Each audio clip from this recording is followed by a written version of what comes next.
Hi, everybody.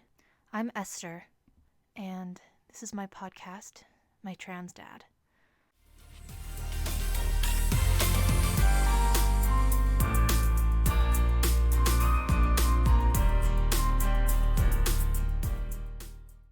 Hi, everyone.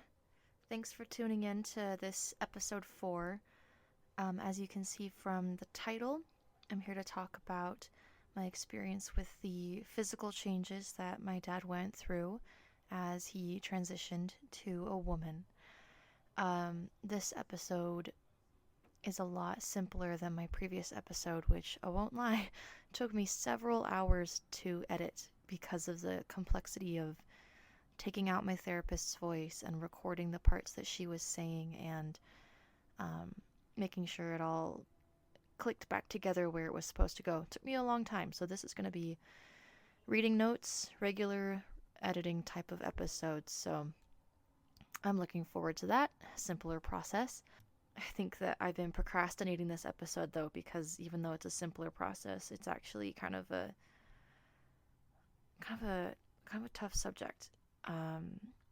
Obviously, with a parent transitioning, one of the most obvious things that changes is the way they look, the way they sound, how they behave, their personality, the things they want out of their life. Like all of these things that you thought you knew about your parent all of a sudden are different. And it's really hard to cope with, even though each thing by itself, it's a lot of little things and some big things that really add up to make it really hard to cope. There are things that you never thought would change, but they do.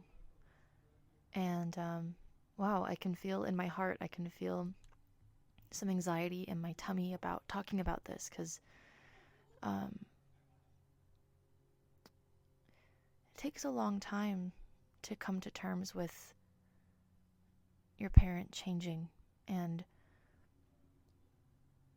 wanting other things more than wanting to be your parent. Because when you're a kid, there's nothing that you really want. Like, there's nothing that you really want more than to be with your family, with your parents. But it's hard to know that your parents would rather be somewhere else, would be someone else than your parent. And one of the first places that I found that was manifested was in the physical changes that I witnessed. So, like I said in an earlier episode, the very, very, very first change that happened was that the very day that I arrived home from a little trip with my mom, my dad had his ears pierced.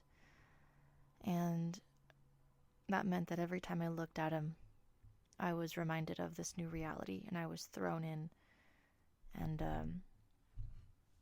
I was told to swim, but I felt heavy as lead, and was sinking quicker than people probably realized.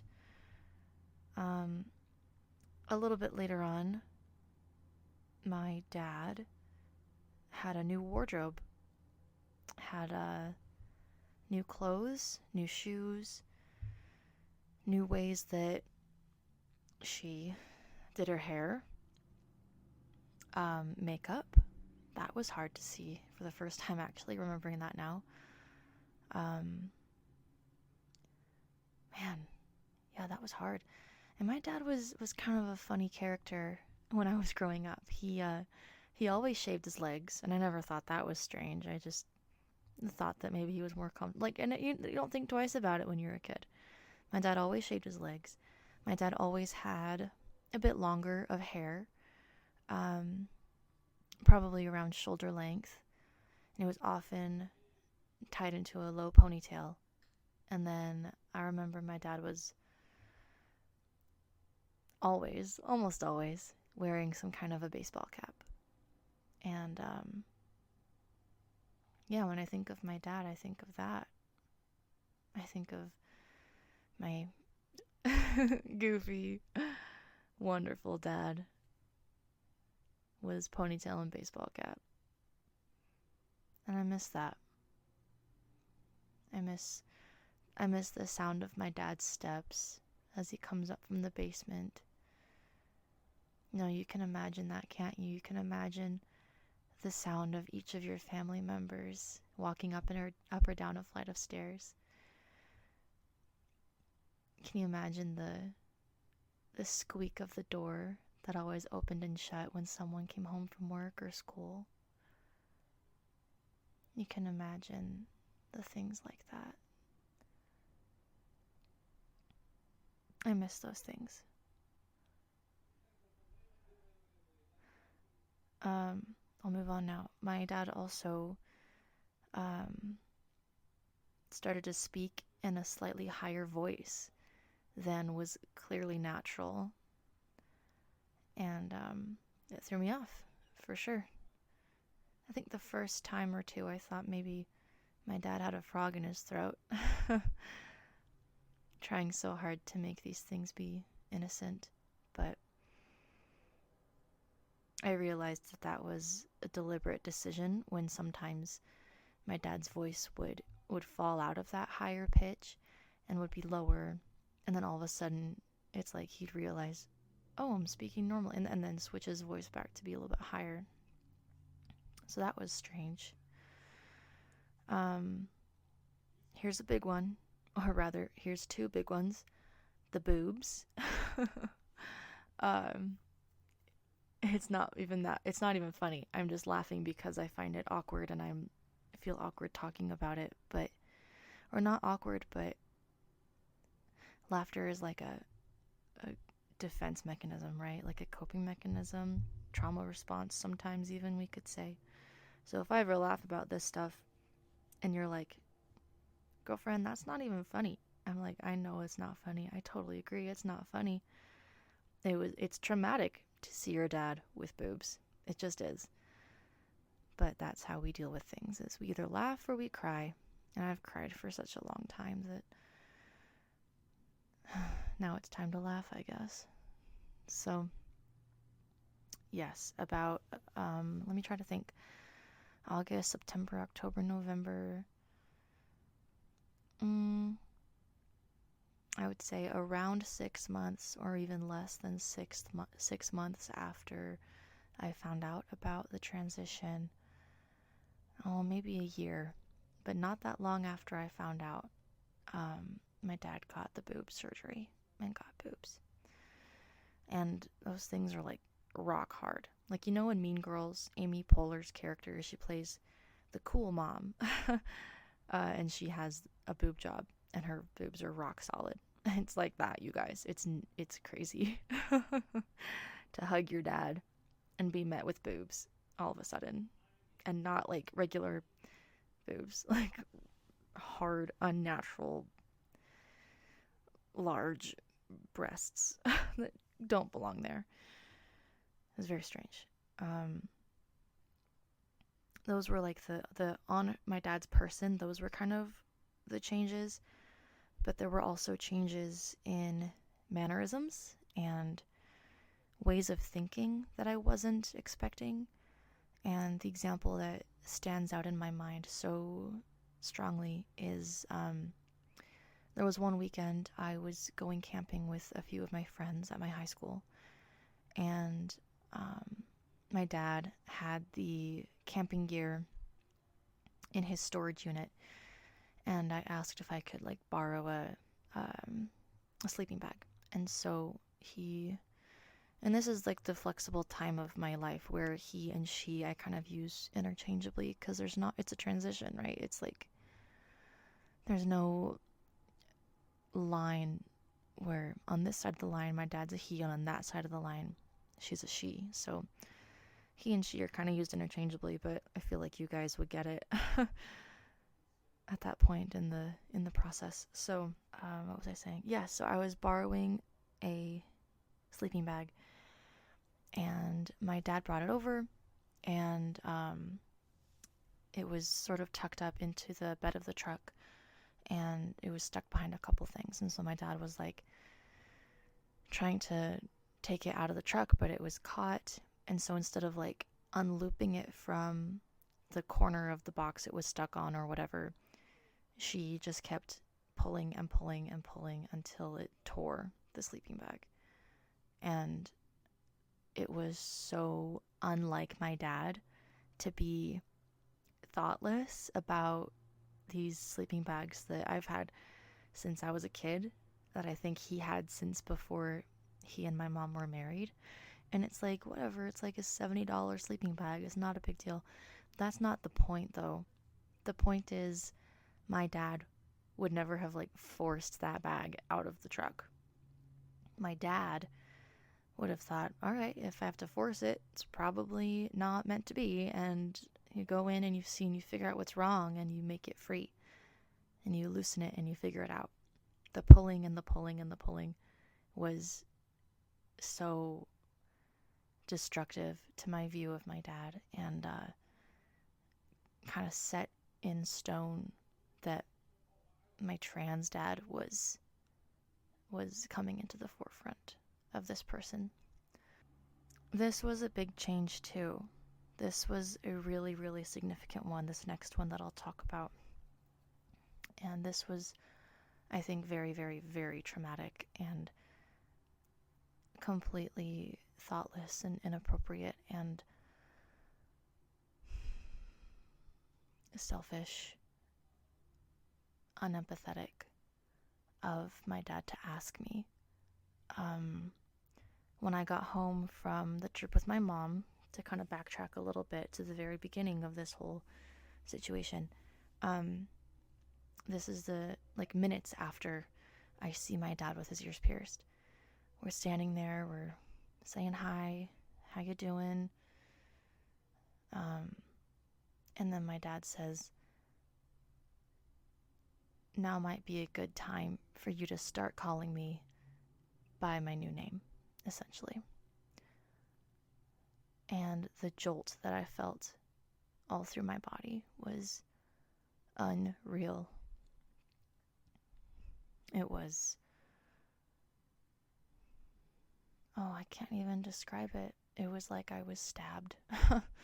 It was like I had entered a parallel universe where my dad was not my dad anymore. Where my dad was insisting that I adapt in a matter of seconds to this new life.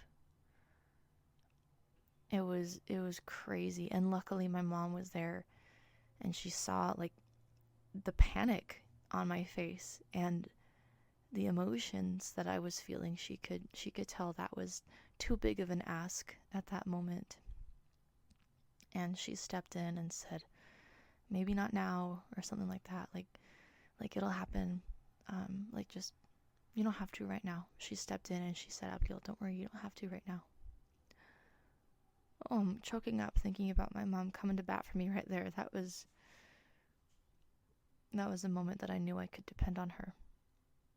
And a moment that I knew that my dad was so wrapped up in himself that he couldn't see what was happening around him with his own daughter, who he then claims to love. Something that one of the tokens of this love that my trans dad tries to force is some disgusting heart-shaped jewelry that I've received over the years. My dad never gave me jewelry growing up. Not once. I don't remember a single time that my dad ever got me jewelry. Not when I was, not at any point, essentially. But all of a sudden, Christmas, birthdays, special occasions, I would get a heart-shaped necklace or a pendant or something that was in the shape of a heart, and it was just so sickeningly sweet. If you have way too much, I don't know, raspberry puree on a piece of cheesecake, it's just too sweet. You can't handle it. You're disgusted by how sweet it's trying to be. and it's just, it's over the top and wrong and too much, and someone along the way made a mistake there in that recipe. um, that was sort of the feeling, is that there's too much trying to force a moment here, too much trying to force an emotion, that it's just too sickly sweet. And I don't even think I have that jewelry anymore because it got too painful to hang on to. So I don't even know what I've done with it, to be honest. Kind of nice that I don't know what I've done with it, because that means it doesn't really occupy my brain space. It doesn't need to. So good for me that I don't even know what I've done with it. Yeah. So that's one thing. Heart-shaped jewelry. Never will I ever wear heart-shaped jewelry. I hardly even wear like a sweater with a heart on it on Valentine's Day. It's just not like, if my trans dad had known me, then that would never have even entered her brain to get me a gift like that. So, okay, moving on in my notes. Other ways that my dad's personality changed. Just much more selfish. I think that's really illustrated in the memory of wanting me to call her by her female name.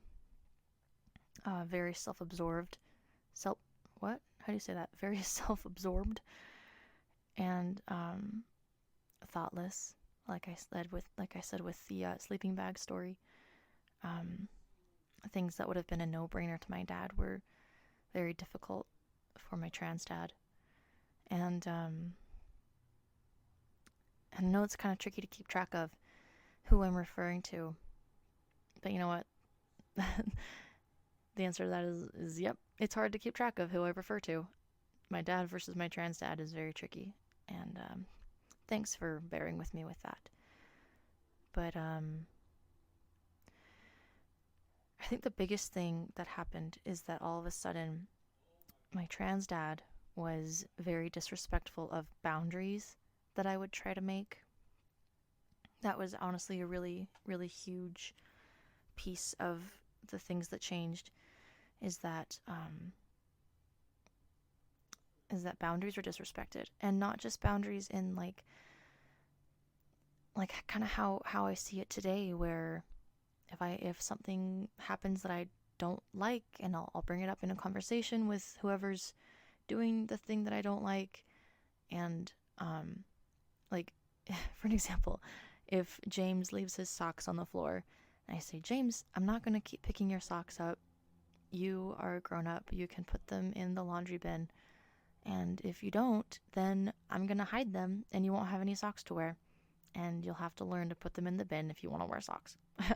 And no, I wouldn't do that. I think that's kind of mean and gross. But that's a boundary, right? And then it's up to me to uphold that boundary of mine. That if James were to leave his socks around, that I need to have the courage and self-respect to then hide his socks and not give them to him until he promised to change or something.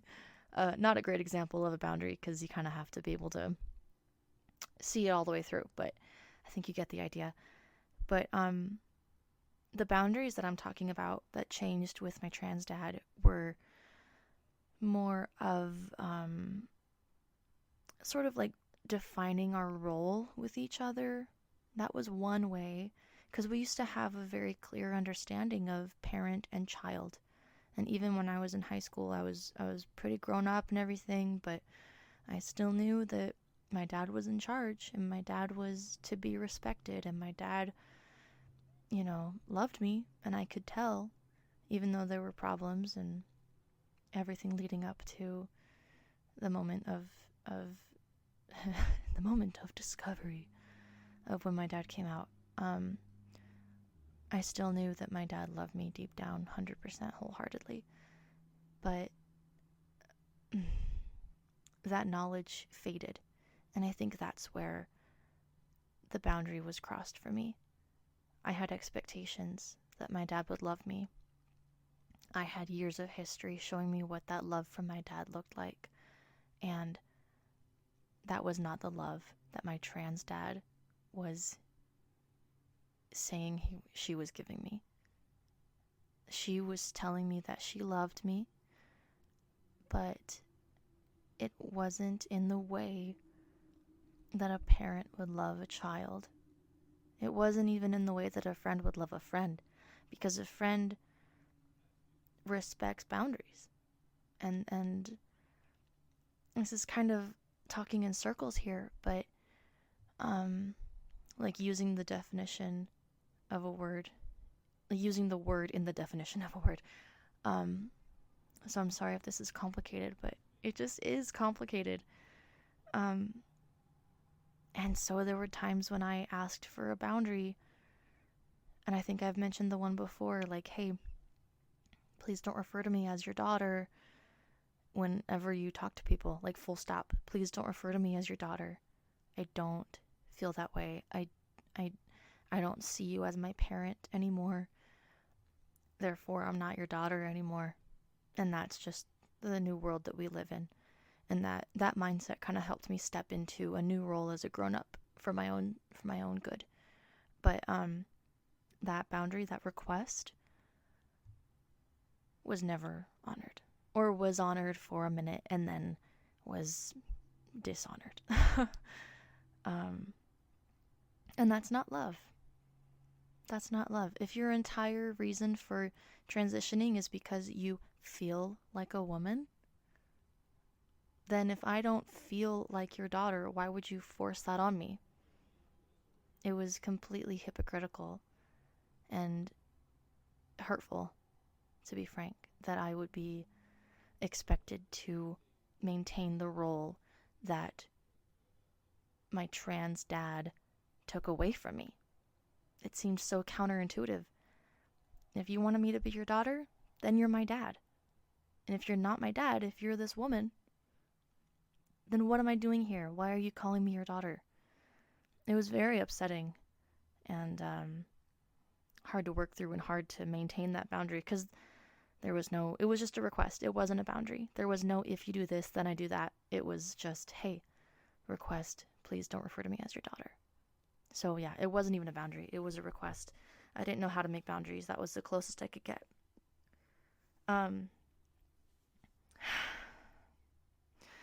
This one later was a boundary, but it was years later. It was when I finally realized that I needed to take a step back from the relationship, and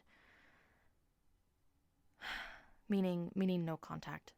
That was a big step for me, was to make a boundary of no contact. And I specifically asked, please don't reach out to me until I'm ready, until I reach out to you. And then it only took a couple months, I think, for that to be totally trampled on. And she even started out with saying, I know you said not to reach out to you, but da-da-da-da-da-da, whatever her message said. It's like, okay, well, you know that you are crossing this boundary right now. You know that what you're doing is not welcome, essentially. And then even, she's got this TikTok, and there's even a couple of TikToks that are targeted to me and my brother, which is completely inappropriate to put this family matter, family, I say, as I just said, I don't want to be her daughter, but to put this private matter up in public on social media, completely inappropriate. And definitely just there to increase her own spotlight, which is disgusting to use me and my brother in that way.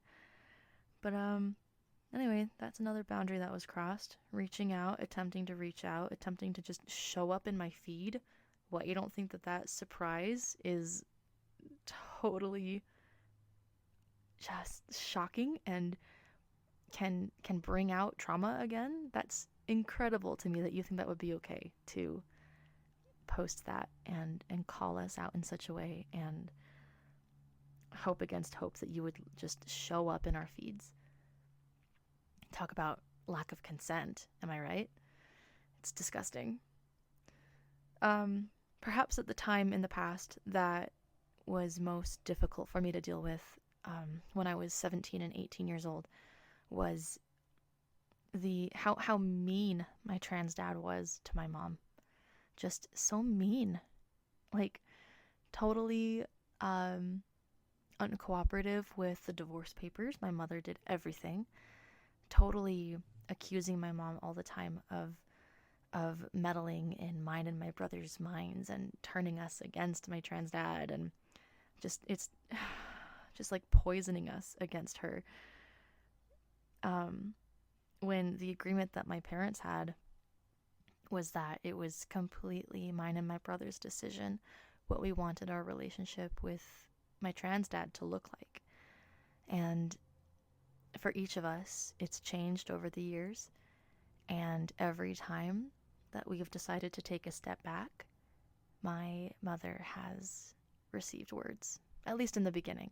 I don't think that my parents exchanged, parents, there I go, putting myself back in that role. But see, it's complicated and tricky and impossible to be consistent, so it's okay. I'm giving myself some grace, and please, if you could too, that'd be nice. But I don't think that my trans dad or my mother exchanged words when I finally decided to have no contact with my trans dad. I think they were beyond speaking terms at that point. They'd already kind of cut each other out of their lives. So, but it was crazy how much my mother took the brunt of all these things. It was hard to watch her go through that, and she is so strong. She was a rock for me. She was my first line of defense. She was the cavalry going out to bat for me. She was the one who stayed up late at night with me and talked me through my feelings and was just there to give me a hug and cry with me. And my mother was wonderful. So on that note, I'd be really interested to hear what your experiences were with your other parent, the one who did not transition. I'd be very interested to hear what that parent's experiences are, what your view of their experiences are, and how they've been able to cope with something like this, and how they dealt with it, and how your relationship with the non-transgender parent looked then and how it looks now. That would be very interesting, and I think that would be very connective for a lot of listeners. So feel free to share that if you like. I'll share one more story. I don't know if you can hear the smile in my voice, but looking back at this story, I smile because it does remind me of my dad in a way. But I'm also choking up as I smile now because it reminds me of how much I missed my dad in the moment that I'm thinking of. Like in the very moment that I feel so much love, I feel so much loss. And that's very, very difficult to live with and to think about and to reflect on good memories, which without thinking of loss. And living without closure is very, very hard. But let me tell you this sad, funny story. I was in high school, as I was during this whole thing, and I had my boyfriend whom I loved to kiss and make out with, and that was like my only escape. But that's not what this story is about. This story is about how one night he and I were out with a group of friends at someone's house, and I got a text from my trans dad. And in the text, I just said, like, making chocolate milk or something like that. And something that my dad would often do is we would buy Hershey's chocolate syrup, like the kind you put on ice cream. And whenever there was only a little bit of milk left in the jug, my dad would put the Hershey's chocolate syrup straight into the milk jug and just shake it and shake it and shake it until it made chocolate milk. And every so often, there would be no more Hershey's chocolate syrup.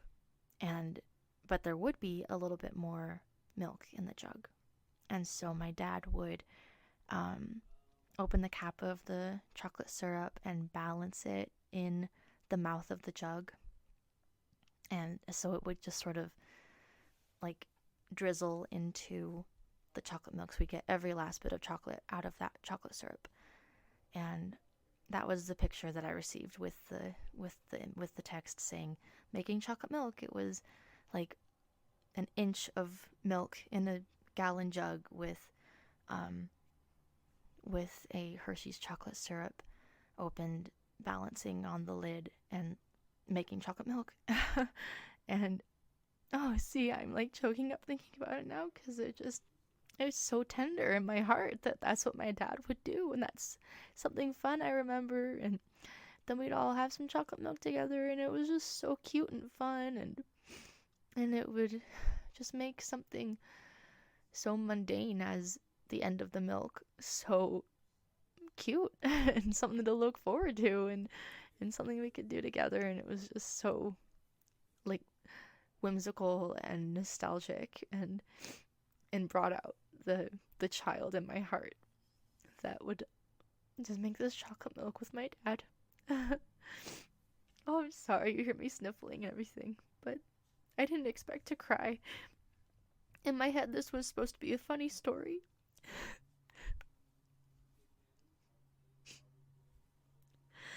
I cried about chocolate milk then too, about 10 years ago. I'm crying about it again now.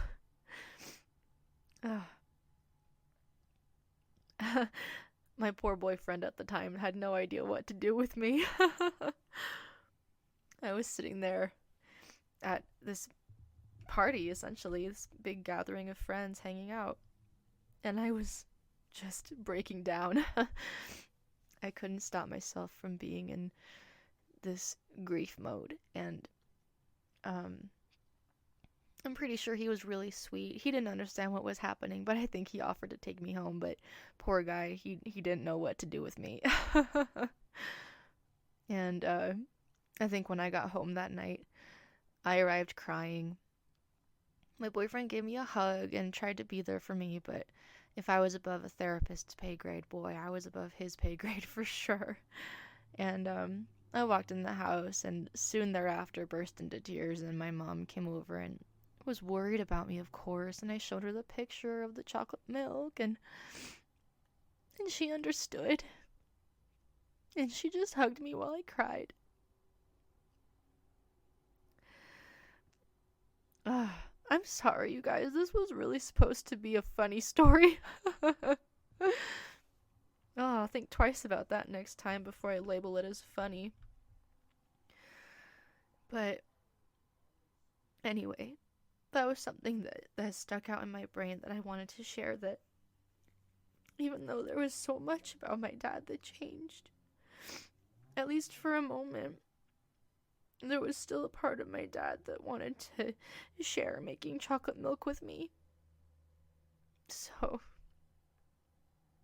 my dad's still there somewhere. I think all of our trans parents are still there somewhere. They're just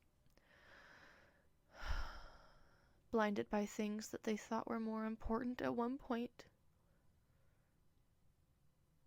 Who knows what the future holds? Who knows what will happen in the afterlife either?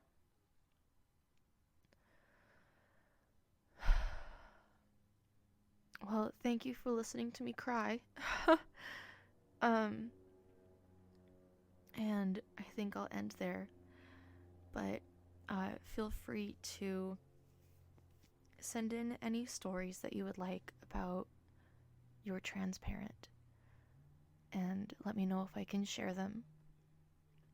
Maybe next time I'll be crying with you about one of your stories. And email in at mytransdad@gmail.com. And you can follow on Instagram or YouTube or Spotify, all the things. So Thank you, everybody. Thank you for listening. And I'll see you next time. Okay, bye.